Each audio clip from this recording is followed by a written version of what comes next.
Marketing पे है, marketing होंगे ना इसलिए हाँ, इसलिए आप लोगों का थोड़ा मैं अब अगली बात से आपको पूछना है।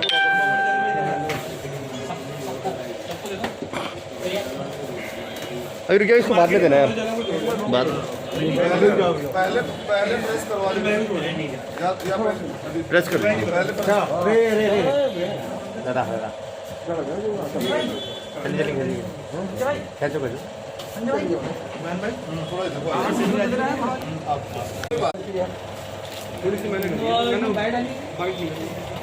शुरू करूँ। हाँ किस उपलक्ष्य में रखी आज प्रेस वार्ता ये आपने? आज जो ये प्रेस का जो मुख्य उद्देश्य है वो उद्देश्य खासकर ये है कि अब एक चीज तो एक जना और उधर बैठेगा, एक जना आप उधर और चलिए, दो इधर अगर आप प्रेस कर रहे हैं ना तो एक एंगल सही बन जाएगा, मजा आ जाएगा ना फ्रेम में। अच्छा मजा स्कोर भी लेके ऊपर को जा रहा था। अब स्टिक लगाने गया था मैं। आप ऐसे बोलिए।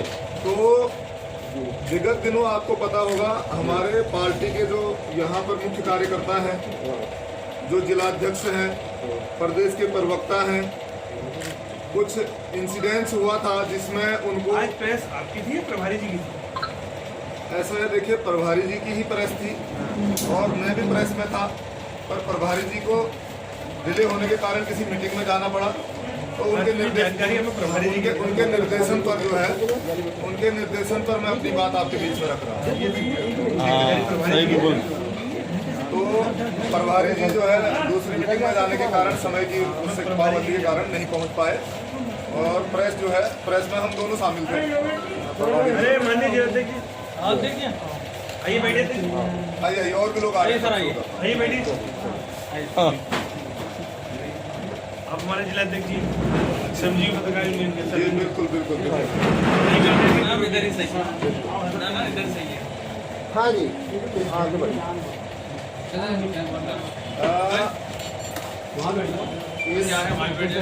इस प्रेस का जो मुख्य उद्देश्य ये है कि अब भारतीय जनता पार्टी सत्ता के चूर में नशे में चूर होकर सत्ता का उनको इतना नशा हो चुका है, इतना घमंड हो चुका है कि शासन प्रशासन को डायरेक्शन देकर शासन प्रशासन की सह पर हमारे जो पदाधिकारी हैं, हमारे जो कार्यकर्ता हैं, हमारे जो लीडर हैं, हमारे जिले के जो पदाधिकारी हैं नैनीताल जिले के, उन पर अनर्गल तरीके से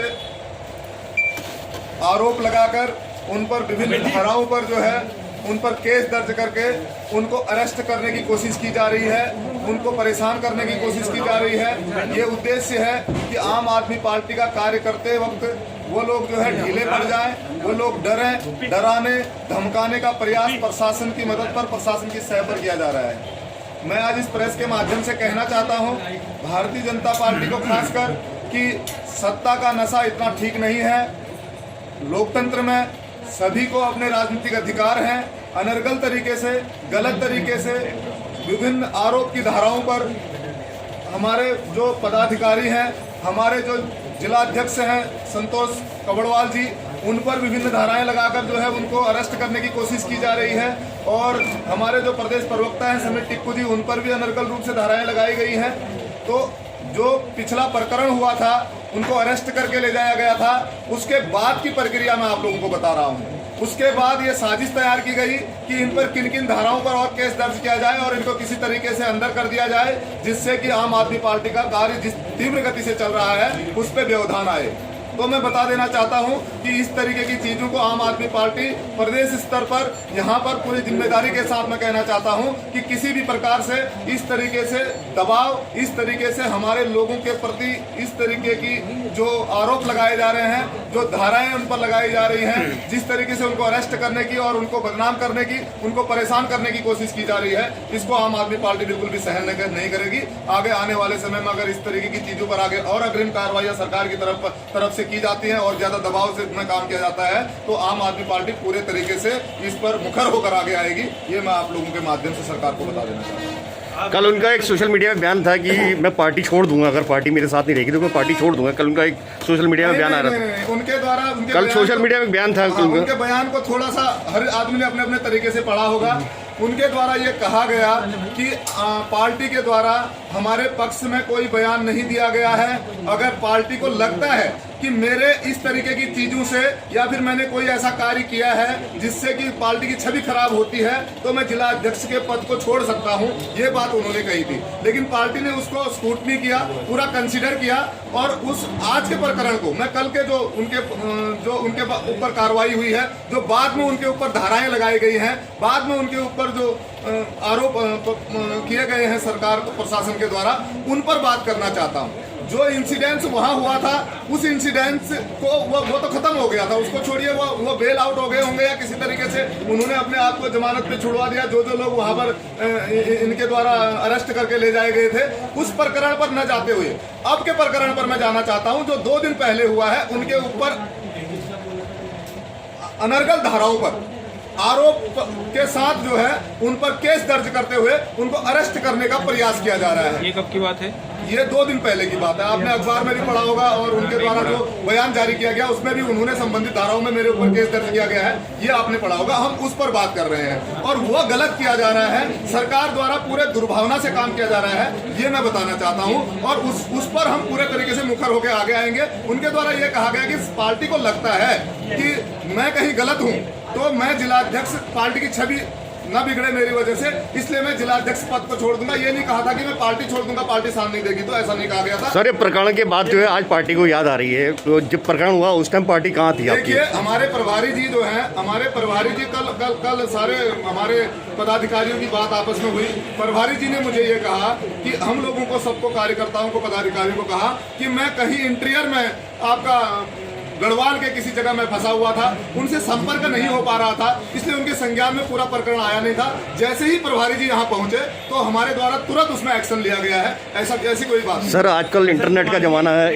ये बताइए कि जब पूरा चल रहा था उन दुकानों का वहाँ पैसा नहीं दिया जा रहा, लंबे समय से उसका किराया वहाँ जमा नहीं हो रहा और नए टेंडर कर लो, परिवहन निगम कह रहा है वो टेंडर नहीं कर रहे, वहाँ खुला खेल मोटा वसूली का चल रहा, कुछ लोग कर रहे हैं, चाहे वो आपके साथ मिले हुए हो, जुड़े हो या दूसरे लोग हो। अवैध वसूली का सबसे बड़ा खेल चल रहा है, रोडवेज ये कह रहा है। इसीलिए आप एक बार बताइए, 2-4 दुकानों का मामला आम आदमी पार्टी ने इतना बड़ा क्यों उठा दिया? मैं जवाब दूं। देखिए, मैंने पहले ये बोला कि उन दुकानों के प्रकरण में जो चीजें हुई उससे हटकर अब उनके ऊपर ज्यादा जो है टारगेट उनको किया जा रहा है। एक बात ये कही मैंने। दूसरी बात मैं ये कहना चाहता हूँ कि वो जो पूरा प्रकरण है न्यायालय में विचाराधीन है मामला। वो जब वो मामला न्यायालय में विचाराधीन है, आपको या हमको या किसी भी, चाहे रोडवेज प्रशासन हो, चाहे शासन हो, चाहे प्रशासन हो, सत्ता में बैठे हुए लोग हो या आम पब्लिक हो, किसी को भी ये राइट अभी नहीं है कि उस मामले में अपना कोई ओपिनियन निकाल के दें। मैं उनको न गलत ठहराने को तैयार हूं, न उनको सही ठहराने को तैयार हूं, क्योंकि ये मामला सब जुडिस है, माननीय न्यायालय में विचाराधीन है। माननीय न्यायालय का जब आदेश आएगा तब इस पर हम बेहतर तरीके से अपनी बात रख पाएंगे। सबसे बड़ी चीज ये कहा जा रही है कि वहाँ दुकानों से अवैध वसूली की जा रही थी, वही लोग उसके समर्थन में आए जो वहाँ से अवैध वसूली करते थे। आपके वर्डों में स्पष्ट कहा जा रहा है कि ये बातें कही जा रही हैं।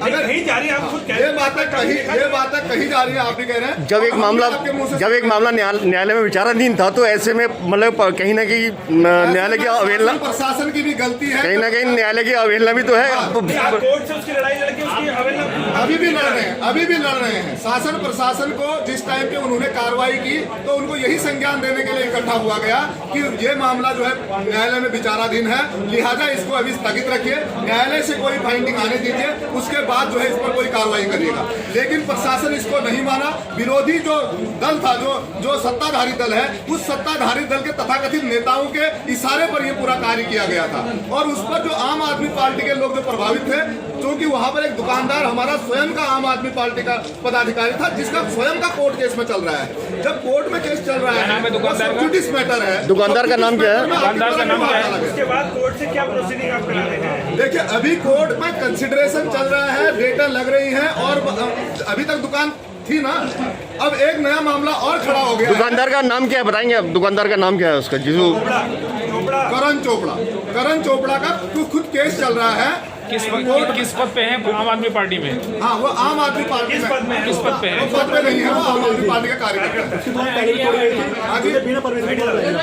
अच्छा, अब आप मुझे पूरे तरीके से इसको समझाने दीजिए कि न्यायालय में क्या करण चोपड़ा नाम है, करण चोपड़ा स्वयं न्यायालय में विचाराधीन है और वो दुकान जो है, उस दुकान का 25 साल पुराना बिल उनके पास है, जो बिजली का बिल है, वो समय समय पर उसका सर बिल वो देते हैं। संपत्ति रोडवेज की है, वो ना कि करण चोपड़ा की इंडिविजुअल है। ये मैं वही कह रहा हूँ कि हम इसमें जुडिशरी पे बात नहीं कर सकते हैं। ये मामला जो है, इसके सही तथ्यों पर जाने का काम अभी न्यायालय का है। ये मामला न्यायालय में विचाराधीन है।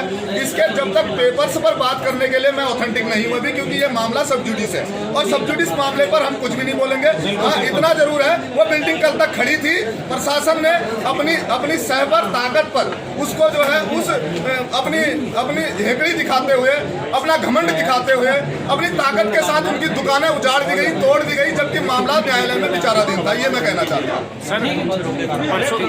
आने वाले हैं क्या?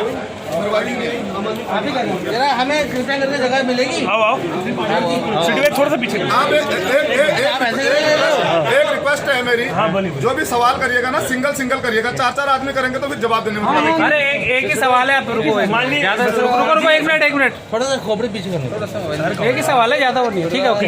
माननीय बसंत कुमार जी, जो पिछले दिनों पूरा प्रकरण हुआ, उसमें अवैध वसूली की सबसे बड़ी बात ये सामने आ रही है कि विरोध करने जो लोग आए, वो खुद उन दुकानों से अवैध वसूली करते थे। लंबे समय से दुकानों का किराया नहीं दिया जा रहा था, ना कोई उनसे कांटेक्ट किया जा रहा था, इसलिए उन दुकानों को तोड़ा गया। पर जो केस अभी दर्ज हुआ है, इन धाराओं पर नहीं हुआ है। सबसे बड़ी बात मैं कह रहा हूं, अगर ऐसा कुछ हुआ हो तो उसकी भी कोर्ट में कार्रवाई होनी चाहिए। उनके विरुद्ध उस तरीके के मामलों में केस दर्ज होना चाहिए। पर जो जिस तरह की बातें की जा रही हैं, ऐसा कोई भी मामला न्यायालय में विचाराधीन नहीं है कि उनके द्वारा वसूली की जा रही थी। न्यायालय में जो मामला विचाराधीन है वो ये है कि उन दुकानों पर मालिकाना हक जताने के लिए करण चोपड़ा द्वारा न्यायालय में वाद दायर किया गया करण था। चोपड़ा के नाम से दुकान ही नहीं है। अब आपका देखिए, आप इस तरीके से नहीं बोल सकते कि उसके नाम पे दुकान थी या नहीं थी। मैं आपको बता रहा हूँ, परिवहन अपनी पक्ष रख रहा होगा। मैंने सिंपल सी वर्डों में बात कही थी कि मामला न्यायालय में विचाराधीन है, जिसका वाद करण चोपड़ा ने दायर किया है। उसके नाम दुकान है या नहीं है, या क्या कहते हैं, रोडवेज की अपनी प्रॉपर्टी है, ये साबित करने का भार इन दोनों पर है। ये आप और हम तय नहीं कर सकते हैं। कर्फ्यू के दौरान प्रदर्शन किया गया, कर्फ्यू के दौरान प्रदर्शन किया गया, आप उसके विरुद्ध जो है उनके द्वारा कार्रवाई भी की गई। तो ऐसा नहीं हुआ। मैंने पहले कह दिया कि उन पर जो कार्रवाई की गई, उस पर वो बेल आउट हुए हैं सारे लोग। क्या मांग करते हैं? उस पर वो बेल आउट हुए हैं। अब तो थोड़ा सा विमर्श को समझिए। उस पर वो बेल आउट हुए हैं, उस पर विमर्श हम कर ही नहीं रहे हैं। अब जो उसके बाद कार्रवाई हुई, उसके बाद उनके द्वारा नोटिस किया गया, उनको दोबारा थाने बुलाया गया और अनलगल धाराओं में उनके प्रति वाद दायर किया गया और उनको अरेस्ट करने की कोशिश की गई, जिस पर वो अभी भी बेल अरेस्ट स्टे लाने के लिए न्यायालय की शरण में जाने के लिए बाध्य हुए हैं। दबाव भारतीय जनता पार्टी के तथाकथित कद्दावर नेताओं का है और इस बात को आप अगर स्पष्ट रूप से अगर मुझे पूछेंगे तो एक नेता का नाम हम नहीं ले सकते हैं। मैं सिंपल से बोल देता हूँ, सत्ताधारी दल के द्वारा ये दबाव डाला गया है। ठीक है, बहुत बढ़िया। ठीक है।